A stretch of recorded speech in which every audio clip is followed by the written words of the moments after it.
তোমরা আমায় ভুলে যেও না, আমার মরণ আসবে কখন কেউ তো জানে না।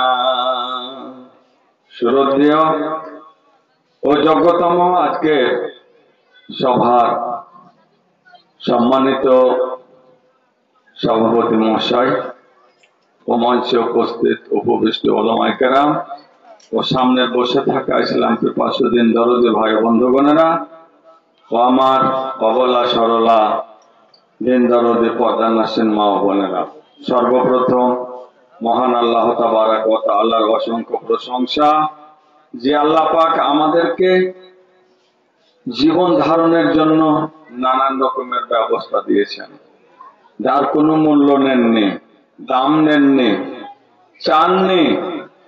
এত বড় দয়াবান, যিনি রহমান, যিনি রহিম, যিনি সারা বিশ্বের মালিক, সৃষ্টিকর্তা, প্রত্যেকের আলাদা আলাদা রুজির ব্যবস্থা, যার যেমন রুজির প্রয়োজন তাকে তেমন রুজি যেই জায়গাতে প্রয়োজন সেই জায়গাতে আল্লাহ পাক বিনামূল্যে বিনা পয়সা দিয়ে থাকেন। যিনি এই সমস্ত করে থাকেন তিনি হচ্ছেন মালিক, তিনি হচ্ছেন আল্লাহ, তিনি হচ্ছেন এলাহ, তিনি হচ্ছেন মাবুদ, তিনি হচ্ছেন আমাদের মহান স্রষ্টা, তিনি রহমান। তাই এতগুলো তার নিয়ামত উপভোগ করার জন্য আমরা বড্ড কৃতজ্ঞ। তাই তার কৃতজ্ঞতা অন্তরের অন্তরস্থল থেকে তার শুকরিয়া আমরা সম্মিলিতভাবে জ্ঞাপন করি। প্রাণ খুলে বলুন আলহামদুলিল্লাহ। তারপরে পরে তার আখেরি নবী হযরতে আহমদে মুজতবা মুহাম্মদে মুস্তাফা রাসূলে আরবি আমিনাল্লাহ, এতিমের বন্ধু, রাখালের সাথী হযরতে মুহাম্মদ রাসূলুল্লাহ সাল্লাল্লাহু আলাইহি ওয়াসাল্লামের প্রতি অগণিত দরুদ ও শান্তির ধারা বর্ষিত হোক। আল্লাহুম্মা সাল্লি আলাইহি ওয়া বারিক ওয়া সাল্লিম।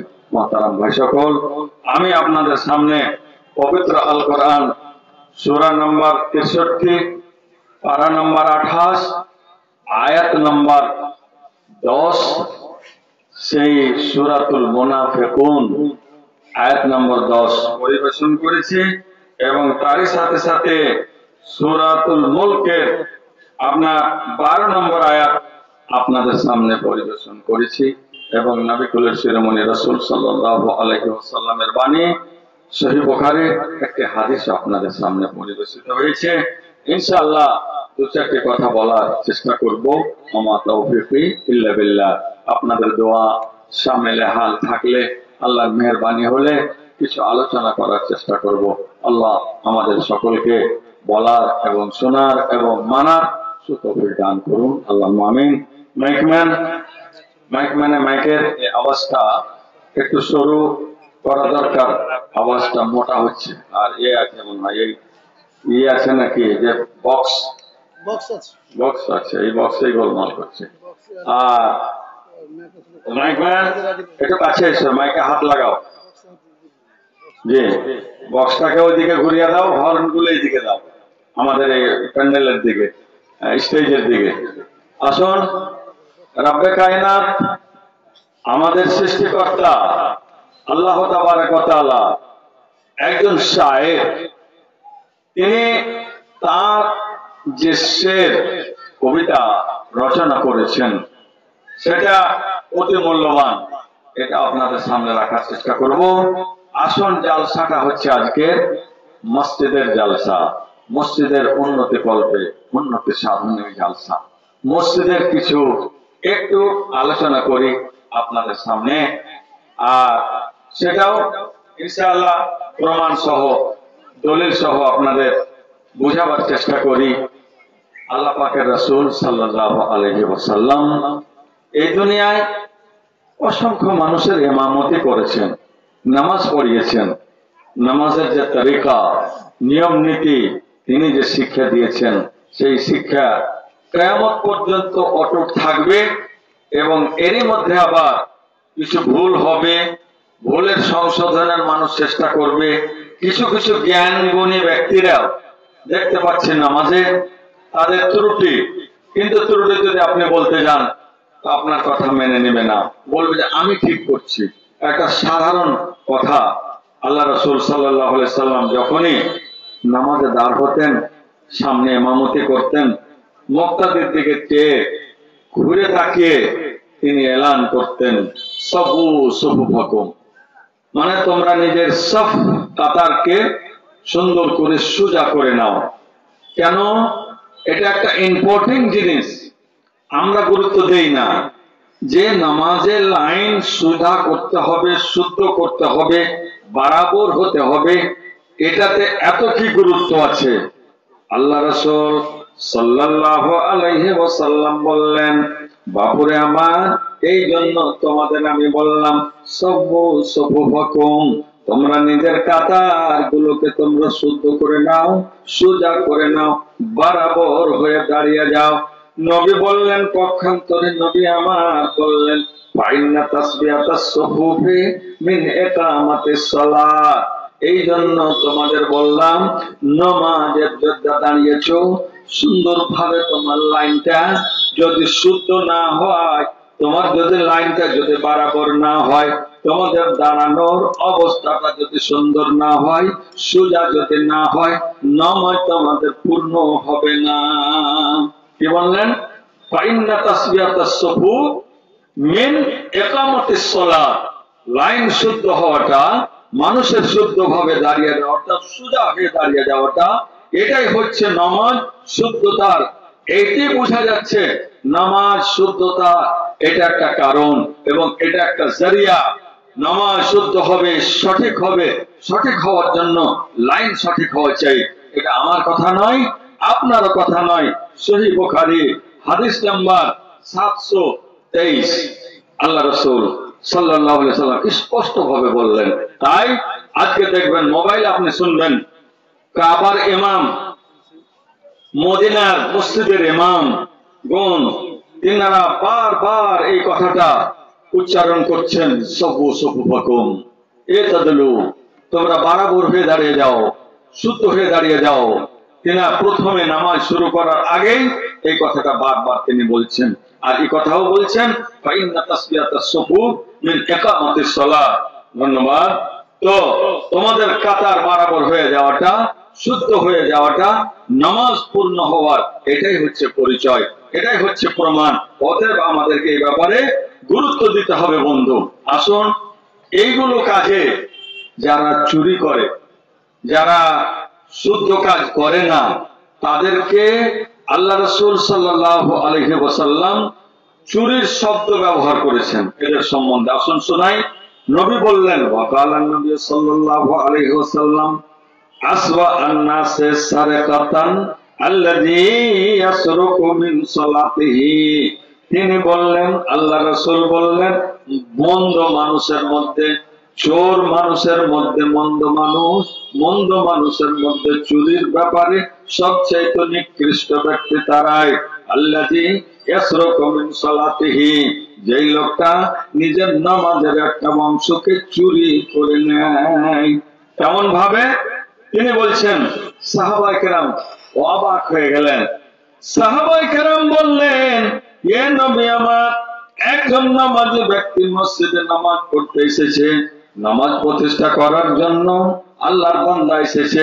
নবী আমার, একজন মুসাল্লি নামাজি ব্যক্তি কেমন করে চুরি করতে পারে? নামাজের অত অবস্থায় নামাজ পড়তে এসে আল্লাহকে ডাকে, আল্লাহকে সামনে রেখে নামাজ আদায় করছে, এই লোকটা কি করে চুরি করে? আল্লাহর নবী বললেন, জেনে না, তাকে আমি মন্দ চোর বলেছি, মানুষের মধ্যে মন্দ মানুষ বলেছি, চুরি করে, মন্দ রকমের চুরি করে। মন্দ মানুষ কেমন করে? কালান নবী সাল্লাল্লাহু আলাইহি ওয়াসাল্লাম, আল্লাহ রাসূল বললেন, লা ইউতিম্মু রুকুআহা ওয়ালা সুজুদাহা। নবী বললেন, যারা রুকু পূর্ণভাবে করে না, যারা সাজদা পরিপূর্ণভাবে করে না, শুদ্ধভাবে করে না, সোজা ভাবে করে না, নামাজের এই সোজা অংশটিকে চুরি করে নিল, এটাই তাকে চুরি বলা হয়েছে, এটাই তাকে মন্দ মানুষ বলা হয়েছে। কেন? আপনি এসেছেন নামাজ পড়তে, সময় তো ওটুকুনি লাগবে, যতটুকুন সময় আপনি পিঠটাকে সোজা করবেন সাজদার অবস্থাতে, রুকুর অবস্থাতে, ওইটুকুনি সময় লাগবে। তাহলে এই সময়ের মধ্যে আবার কিছুটা লুকাচ্ছেন কেন? যেটা নবীর ফরমান, যেটা নবীর তরিকা, যেটা সালাত পূর্ণ হওয়ার যেটা পূর্ণ তরিকা, সেই তরিকাটা আপনাকে শুদ্ধ করতে হবে। পিঠটা আপনার সোজা হবে সাজদাতেও এবং রুকুতেও। দেখবেন আপনারা খেয়াল করে দেখবেন, যখন সুন্নাত নফল নামাজ পড়ে অনেকেই দেখবেন ধনুকের মতন করে বাঁকা করে রেখেছে পিঠটাকে, নামাজ হয় না। কত মৌলভী সাহেব হতে পারে, হাজি সাহেব হতে পারে, মাস্টার সাহেব হতে পারে, একজন আবেদ হতে পারে, এদের মধ্যেই আছে, এদের মধ্যেই দেখতে পাবেন। তাহলে বোঝা গেল মসজিদ তৈরি করলাম, মসজিদে নামাজও পড়লাম, নামাজের হাজিরি ঠিক আছে, সূরা ঠিক আছে, সবকিছু ঠিক থাকা সত্ত্বেও পিঠটা সোজা না হওয়ার কারণে সাজদার অবস্থাতে, রুকুর অবস্থাতে নামাজটা আমার পূর্ণ হলো না। আওকাল লা ইউকিমু সুলবাহু ফির রুকু ওয়াস সুজুদ। অথবা নবীজি বললেন যে যেই লোকটা পিঠকে রুকুতে এবং সাজদাতে যারা সোজা করে না তাদেরকে ভাষা বলা হয়েছে। তারপর নবীজি আর একটা কথা বললেন, এবারে গুনবেন, দেখবেন যে আপনার সাজদাটা কয়টা জোড়ের উপরে, কয়টা অঙ্গের উপরে হচ্ছে। নবীজি কিন্তু বলেছেন, আল্লাহ রাসূল বললেন, আল্লাহ আমাকে হুকুম করেছেন, অর্ডার করেছেন। নবী কি বললেন? ওয়াকালান নবী সাল্লাল্লাহু আলাইহি সাল্লাম উমিরতু আন আসজুদা আলা সাবাতি আযমিন। আল্লাহ রাসূল বললেন, আল্লাহ পাক আমাকে হুকুম করেছেন, নির্দেশ করেছেন, নবী আমার তুমি সাজদা করবে কেমন করে, কিভাবে তুমি সাজদা করবে, সাজদা কয়টা জায়গার উপরে হবে, কয়টা অঙ্গের উপরে হবে। নবী বললেন, আল্লাহ আমাকে অর্ডার করেছেন 7খানা হাড়ের উপরে, 7খানা অংশের উপরে যেন আমার সাজদা হয়। যখন আমি সাজদায় যাব 7টা জায়গার উপর দিয়ে, 7টা জায়গা আমি চলবো, 7টা জায়গার উপরে ভর দিয়ে আমাকে সাজদা করতে হবে। গুনেন এবারে, 7টা জুটাতে হবে আপনাকে, 7খানা হাড়ি। জি, তাহলে কিভাবে হবে? আলাল জাবহাতে। আল্লাহ রাসূল বললেন, কপাল আপনাকে জমিনের উপরে রাখতে হবে, সোপের উপরে রাখতে হবে, জায়নামাজের উপরে রাখতে হবে। ও আশারা বিয়াদিহি আলা আনফিহি, আর ইশারা করলেন নবী আমার, আঙ্গুল দিয়ে হাত দিয়ে দেখালেন নাকের উপরে আপনার সাজদা হতে হবে। জি, দেখবেন কপাল ঠিক রেখেছে কিন্তু নাক আপনার লাগেনি জায়নামাজে, সোপের উপরে। নাক কপাল কটা হলো? কটা হলো? দুটা। আর কটা বাকি থাকলো? 5খানা আরো বাকি আছে। আসুন, নবীজি বললেন ওয়াল ইয়াদাইন, দুটো হাত। এই দুটো হাত আপনাকে, দুটো হাত রেখে দুটো হাতের উপরে ভর করে আপনাকে সাজদায় যেতে হবে। তিনটা হলো। তারপরে বললেন ওয়াল ইয়াদাইন ওয়ার রুকবাতাইন, এই দুটো হাঁটু, ঘুটনা, এই দুটোর উপরে। তাহলে গুনতে থাকেন আপনি, সুবহানাল্লাহ, এই করে করে ওয়া আতরাফুল কাদমাইন, তারপরে দুটো পায়ের আঙ্গুলগুলোর উপরে। দেখবেন আপনার সামনের কাতারের লোকের পা দেখবেন কিরকম পিছন দিকে চলে গেছে, কে কোন মনে পাঠিয়ে দিয়েছে, সাজদা হয় না। কি বললেন? আতরা ও আতরাফিল কাদমাইন, মানে দুটো পায়ের আঙ্গুলের উপরে হতে হবে। তাহলে এই করে করে আপনার 7খানা আপনাকে জুটাতে হবে। চেহারা, নাক 2, 2 হাত 4, 2 ঘুটনা আপনার 6, এবং এই পায়ের যে আঙ্গুলগুলোর উপর দিয়ে, এটা দিয়ে আপনার 7খানা হলো। এই 7 হাতের উপরে আপনার সাজদা হতে হবে বন্ধু, তাহলে আপনার নামাজ শুদ্ধ হবে। আর পিঠ তার সাথে সাথে সোজা হতে হবে। যখন আপনি সাজদায় যাবেন আঙ্গুলগুলো ঠিক খাড়া থাকবে, মুখগুলো ঠিক কেবলার মুখে থাকবে। এইভাবে অভ্যাস বাচ্চাকে আপনাকে অভ্যাস করাতে হবে, নামাজের ট্রেনিং দেওয়াতে হবে। বন্ধুরে আমার, সারা জীবন নামাজ পড়লাম, কেউ আমাকে কোনোদিন বেনামাজি বলতে পারলো না। রব্বুল আলামিন দেখছেন বান্দারে আমার, তোমার যতদিন থেকে নামাজ ফরজ হয়েছে তোমাকে দেখলাম তুমি নামাজ আদায় করেছো, কিন্তু বান্দারে তোমার নামাজ শুদ্ধ হয় নাই। যে নামাজটা পড়েছো ওই নামাজ আল্লাহর দরবারে তোমার গ্রহণযোগ্য হয় না, রব্বুল আলামিন তাকে কবুল ও মঞ্জুর করেন নাই। তাহলে নামাজ হবে না। ভাইজান আমার, নামাজি হতে গেলে আরো নবীজি বললেন, এটা হাদিস বুখারী 812 নম্বর। তারপরে বললেন তোমরা সাজদার অবস্থায় বরাবর হয়ে যাবে। নবী আমার বললেন ওয়ালা ইয়াবসুত আহাদুকুম যিরাইহি ইনবিসাতাল কালবি। এই হাদিস বুখারী হাদিস নাম্বার 822।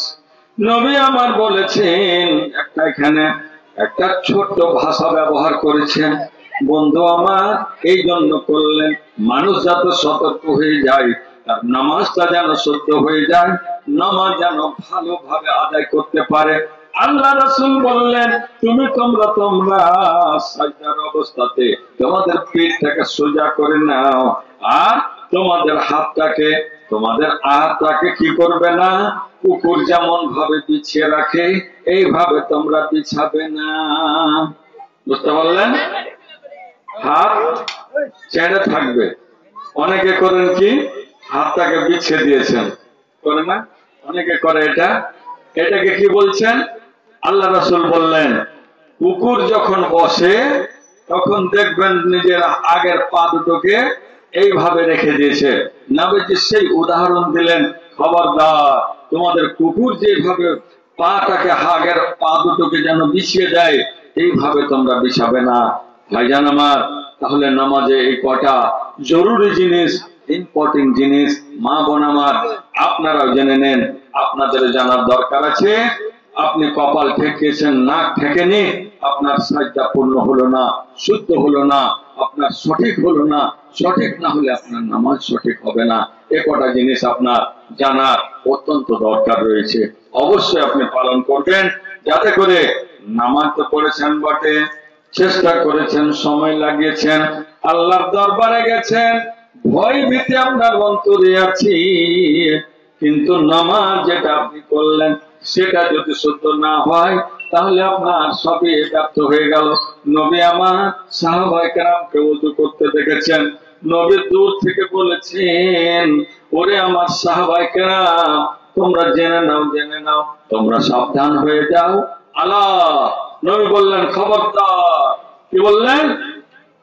তোমাদের যে টাকনু যেটা সেটা আলকাব, এটা যেন শুকনো নেওয়া যায়। ওয়াইলুল লিল আকাবি মিনান নার। নবীজি আমার বললেন এই টাকনু তোমার যদি শুকনো থেকে যায় তাহলে টাকনুটা তোমার জাহান্নামের আগুনে নিয়ে যাওয়ার রাস্তা তোমার ক্লিয়ার করে দেবে, সোজা করে দেবে।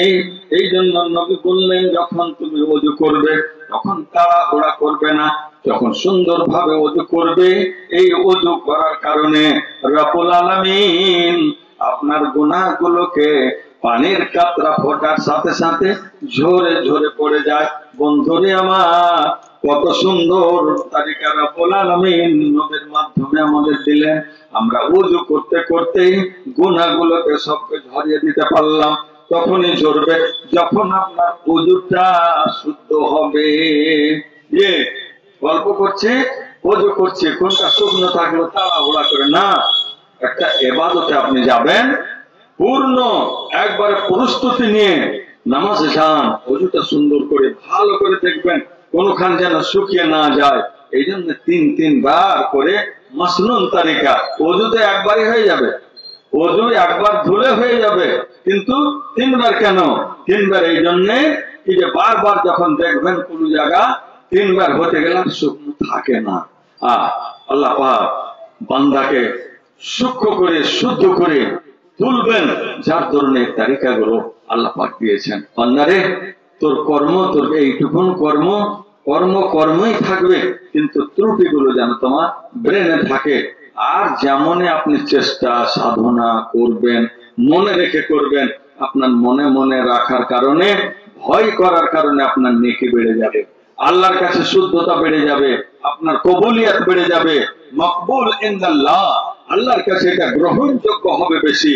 আল্লাহ দেখবেন বান্দা ওযু করার সময় তুই এত আমাকে ভয় করছিস যে আল্লাহ রে কোন জায়গা শুকনো থেকে গেল নাকি, আল্লাহ চেহারাটা আমার কোন জায়গায় শুকনো থাকলো নাকি, হাত থেকে গেল নাকি, পা থেকে গেল নাকি, কুলিটা ঠিকভাবে হলো কিনা, আপনার নাকে পানি দেওয়া ঠিকভাবে হলো কিনা, ইত্যাদি করে যত আপনি ভয় করবেন তত আল্লাহ আপনার কাছে আসবেন, তত আল্লাহর দয়া নেমে আসবে আপনার উপরে। আসুন, পাক পরবর্তীকারে আলম রব্বুল আলামিন আপনাকে মাল দৌলত দান করেছেন। বন্ধু আমার, যেদিন আমি যেদিন মায়ের পেট থেকে এসেছিলাম, এ বাবু আমার, এ বন্ধু আমার, মা বোন আমার, আপনার আমার কোমরের ফিতাটা পর্যন্ত ছিল না, কোনো আপনার আমার থাকার বিছানা ছিল না, জায়গা ছিল না।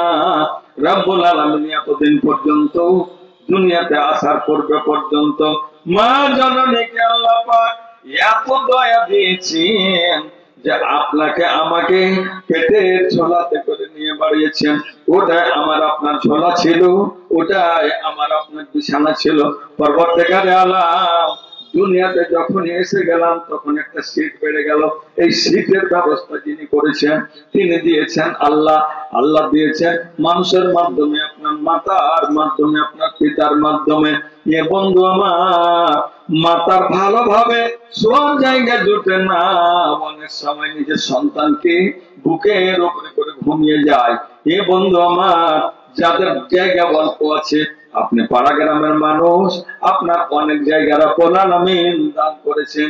যাদের ওই রকম জায়গা তাদের যে জিজ্ঞেস করুন, দুইটা মানুষে যখন তিনখানা মানুষ হয়ে গেল তখন জায়গার কত অভাব হয়। এতগুলো আল্লাহ পাক দেওয়ার পর রব্বুল আলামিন বললেন, বান্দা তুমি এখন বড় হয়েছো, তুমি এখন ধনী হয়েছো, তোমার হাতে দৌলত আছে, তোমার হাতে মাল আছে। বান্দা আমার, রব্বুল আলামিন বললেন, বান্দা রে এতগুলো পাওয়ার সাথে সাথে তোমাকে একটা জিনিস মগজে মাথায় সব সময় তোমাকে রাখতে হবে, ভয় আল্লাহকে বলে করতে হবে। তাই রব্বুল আলামিন বলেছেন, ইন্নাল্লাযীনা ইয়াখশাউনা রাব্বাহুম বিল গায়বি, নিশ্চয় ওই সমস্ত মানুষ যারা আল্লাহকে বলে গায়বে অন্ধকারে, আল্লাহকে বলে যারা ভয় করে, আল্লাহকে বলে যারা ভয় ভয় করে নিজের জীবন যাত্রা অব্যাহত রাখে, নিজের জীবন যাপন করে, মাঠে গেলেও ভয় করে, বাজারে গেলেও ভয় করে, নামাজে গেলেও ভয় করে, ঘরে গেলেও ভয় করে, বাইরে গেলেও ভয় করে, মাঠে গেলেও ভয় করে, জানি না কার মত কখন চলে আসবে। যে মাঠে আছি, নামাজ কাজা হয়ে গেল, পড়বো পরে না, এটা আমসাইতা ফালা তামতাসির সাবা, সন্ধ্যা করতে পেরেছো, সকালের অপেক্ষা করিও না। সকাল হবে কিনা কে বলবে? আপনার বাড়ি আসবেন কিনা? বাড়ি থেকে তো বেরিয়েছেন জিন্দা, আর বাড়ি হতে পারে আপনি ফিরে আসবেন মুর্দা। এই জন্য নামাজ যদি আপনার ফরজ থেকে যায় তার হিসাব আলাদা, আর যদি নামাজ আপনার আদায় হয়ে যায় তার হিসাবটা আলাদা। আল্লাহ পাক কত দয়া করেছেন নবী মুহাম্মদ রাসূলুল্লাহ সাল্লাল্লাহু আলাইহি ওয়াসাল্লামের উপর। তিনি যখন ইন্তেকাল করেছিলেন, মৃত্যুবরণ করেছিলেন, সেই সময়টা নামাজের সময় নয়, নামাজের সময় ফাঁকা টাইম। ওদিকে ফরজ পাক, ফজর পাক, আর এদিকে জোহর সামনে। এই দুই নামাজের মধ্যখানে আল্লাহ পাক তাকে দুনিয়া থেকে উঠালেন। নবী আমার দুনিয়া থেকে যখন যাচ্ছেন, শেষ নিঃশ্বাস ত্যাগ করবেন, তার আগের মুহূর্ত পর্যন্ত দুটো কথা বলছেন। দুটো কথা খুব গুরুত্ব দিয়ে বলে গেলেন। কেন বললেন? দুটো কথার মূল্য আছে, এই দুটো কথার মূল্যায়ন আপনাকে করতে হবে। নবীজি আমার বললেন না ব্যবসার দিকে তোমরা দেখবে, এটাও বললেন না তোমাদের মালের হেফাজত করবে, এটা বললেন না তুমি তোমার আওলাদের হেফাজত করবে, এটা বলেননি তুমি তোমার স্ত্রীকে দেখবে, এটাও বলেননি দেশবাসীকে দেখবে, না না, সকলকে দেখার মতো নবী আমার বক্তব্য অনেক আগে রেখেছেন, অনেক আগে মানুষকে বুঝিয়ে দিয়েছেন। মরণের সময় দুইখানা কথা বলে গেলেন। নবী আমার বলেছেন, মানুষ রে তোমরা থেকে গেলে আমি বিদায় চলে গেলাম, তোমরা দেখবে একটা জিনিস দেখিও, আসসালাত আসসালাত, তোমরা নামাজ প্রতিষ্ঠা করবে, নামাজকে তোমরা ভুলে যেও না। এই নামাজ হচ্ছে তোমাদের জীবনকে তোমাদের সত্য করা, জীবনকে সঠিক জায়গায় নিয়ে যাওয়া, জীবনকে শুদ্ধ করার একটা তালিকা, এটা একটা জারিয়া, এটাই হচ্ছে তোমাদের সুন্দর জিনিস। এই আমল যদি তুমি ধরে রাখতে পারো, তাহলে তোমাকে দিনের বেলায় রাতের বেলায় 5 বার করে খোদার দরবারে, আল্লাহর দরবারে তোমার হাজিরি হবে। আল্লাহকে তুমি সাক্ষী করবে, আল্লাহু আকবার বলবে, তখন তোমার আল্লাহ সন্তুষ্ট হবে। আল্লাহর দরবারে তুমি দোয়া করবে, আল্লাহ রাব্বুল আলামিন সন্তুষ্ট হবে। বান্দা আল্লাহ, এইভাবে তুমি জীবন যাত্রা করো। আসসালাত আসসালাত। জি, অন্য কথা বলতে পারতেন। এ বন্ধু আমার, এটাই কথা প্রমাণিত হয়ে গেল। আল্লাহর নবীর উম্মতে বরকতের জন্য প্রমাণিত হয়ে গেল। উম্মতে মুহাম্মাদিয়া, এ নবীর উম্মতেরা তোমরা জেনে নাও, নবী কেন বললেন আসসালাত আসসালাত, কত গুরুত্ব দিয়েছেন। তাহলে নামাজ ভুলা চলবে না। আমাদের সমাজে দুনিয়া করতে পারি, নামাজ করতে পারি না। দুনিয়া সহে নিতে পারি, নামাজ সইতে পারি না। দুনিয়ার কাজের জন্য ব্যস্ত থাকতে পারে, কিন্তু নামাজের ব্যস্ততায় থাকতে পারি না। তার মানে ইমানের অভাব। খবরদার মুসলিম, আপনি নামাজ কোন সময় আপনার থেকে দূরে নয়, আপনার পাশে আছে, আপনার কাঁধে আছে, আপনার মাথায় সওয়ার হয়ে আছে। নামাজ আদায় করুন। করার পর দেখবেন আল্লাহ পাক সন্তুষ্ট হবে, আল্লাহ পাক রাজি হবেন, খুশি হবেন। দ্বিতীয় কথাটি কি বলেছিলেন আমার নবী আমার বললেন, তুমি মাঠে গেলেও নামাজ প্রতিষ্ঠা করবে। নামাজের যখন সময় হয়েছে, নামাজ তুমি কায়েম করে নাও। জঙ্গলে আছো, পাহাড়ে আছো, তুমি একা আছো, একাই আযান দিয়ে দাও। আযানের গুণ কত রে বন্ধু! আল্লাহর নবী বলেছেন, যে গাছপালাগুলো, পাখিগুলো, পোকা পাখিগুলো, জীবজন্তুগুলো, পশু পাখিগুলো তোমার আযান শুনেছে, কিয়ামতের দিন, মহাসংকটের দিন, পাথর পর্বত সবাই সাক্ষী দিবে, এ পর্বতগারে আলাম তোমার বান্দা আযান দিয়েছিল, নামাজ কায়েম করেছিল। ছাগল চড়াতে গিয়ে নামাজের সময় হয়েছে, মানুষের দিকে দেখলো না, মসজিদে আযান হচ্ছে, সে মনে করলো রব্বুল আলামিন কি করে আমি দিনে আযানে নামাজ পড়বো। নামাজ আযান দিতে শুরু করেছে। ভাইজান আমার, যত আযান দিবেন ততই আপনার জন্য সাক্ষী রেডি হয়ে যাবে। সাক্ষী তৈরি করে যেতে পারলেন না আপনি, তাহলে আপনাকে ভাবতে হবে। দেখবেন কোন সময় মাঠে আছেন, মনে করবেন না মাঠে আযান দিতে হয় না, না, আজ থেকে জেনে নেন মাঠে আযান দেবেন। খুব জোরে না পড়েন, আস্তে আস্তে আযান দেন, কোনো ব্যাপার নেই। আযান দিয়ে নামাজ পড়েন, মাঠে আযান দিতে পারেন আপনি, আলহামদুলিল্লাহ। মাঠে যেদিন আযান দিবেন, সেদিন আপনার বুকটা ফুলে উঠবে, বুকে আপনার নানান রকমের শক্তি আসবে, যোগান আসবে। আল্লাহ অনেকগুলো পাখি শুনেছে, গাছ শুনেছে, পাতা শুনেছে, পাহাড় শুনেছে, পর্বত শুনেছে, নদী নালা সকলে শুনেছে। আল্লাহ এরা আমার সাক্ষী হয়ে গেল, আমি এদেরকে সাক্ষী করে নিতে পারলাম। এসেছিলাম মাঠে কাজে, এসে আমি এতগুলো সাক্ষী জোগাড় করে নিলাম। ভাইয়া, রব কে বখশিশ কে লিয়ে কোই বাহানা চাহিয়ে, যে আল্লাহর কাছে ক্ষমা নেওয়ার জন্য কোন না কোন একটা বাহানা লাগবে। একটা বাহানা পেয়ে একটা মানুষ সারা জীবনের গুনাহকে ক্ষমা করে নিতে পারে। জান্নাত থেকে অনেক দূরে ছিল, জান্নাতের কোনো গন্ধ ছিল না, জান্নাতের কোনো আশা ছিল না। একজন মানুষ, একজন মহিলা, যে একজন মানুষ, একটা মহিলা বিড়ালকে বেঁধে রেখে ইবাদত সব বেকার, জাহান্নামে গেল। একটা মানুষ একটা কুকুরকে পানি পান করিয়ে জান্নাত লাভ করলো। সহিহ বুখারীর ঘটনা। যে আসুন দ্বিতীয় কথা নবীজি কি বলেছিলেন? নবীজি বললেন, ওয়ামা মালাকাত আইমানুকুম, আল্লাহর বান্দারে, এ আমার উম্মতের লোকেরা, তোমাদের রব্বুল আলামিন তোমাকে গোলাম করে তৈরি করেছেন। তুমি যখন তৈরি হয়েছো, দুনিয়ায় যখন এসেছো, তখন তুমি আল্লাহর সাধারণ বান্দা, তোমার কোনো গুণ ছিল না, মাল ছিল না। কিন্তু রব্বুল আলামিন তোমার হাতে অনেকগুলো মাল দিয়েছেন। মাল দেওয়ার কারণে তোমার বাড়িতে চাকর আছে, তোমার বাড়িতে লেবার আছে, এই চাকরেরা তোমাকে মালিক মেনে আছে। রব্বুল আলামিনের নবী বললেন, এই যে তোমার গোলাম, তোমার চাকর, এদের তুমি মাথা রাখবে, এদের লক্ষ্য রাখবে, এদের দিকে তুমি ধ্যান দিবে, এদের গুরুত্বটা তুমি রাখবে। এরা খেতে পেল কিনা, এদের কিরকম ভাবে তোমাকে কাজ করাতে হবে, কতটা পরিমাণ কাজ তুমি ওকে দেবে, কি পরিমাণ তাকে সাহায্য করবে। রব্বুল আলামিনের নবী বললেন, তার উপরে তুমি দয়া করবে। তার মাসুল নিয়ে, তার টাকা পয়সা নিয়ে, মজুরি নিয়ে তুমি খেলা করবে না। আর মজুরি তুমি কম দিবে না। মজুরি যদি কম হয়ে যায়, সে যদি অবজেকশন জানিয়ে দেয় আল্লাহ দরবারে, যদি কেস করে দেয়, তার কেস ফাটাফাট আল্লাহ দরবারে গ্রহণযোগ্য হয়ে যাবে সুপ্রিম কোর্টে। যে আপনি নিজের আমল জীবন ভর করেছেন, তার ঋণ শোধ করতে করতে আমল সব চলে যাবে। অতএব নবীজিকে বললেন, সাবধান, আমা মালাকাত আইমানুকুম, এটা তোমার চাকর। আল্লাহ পাক তোমারই মতো একজন মানুষ। তোমার মা যেমন তোমার তোমাকে দুধ পান করিয়েছিল, এরও মাকে দুধ পান করিয়েছে।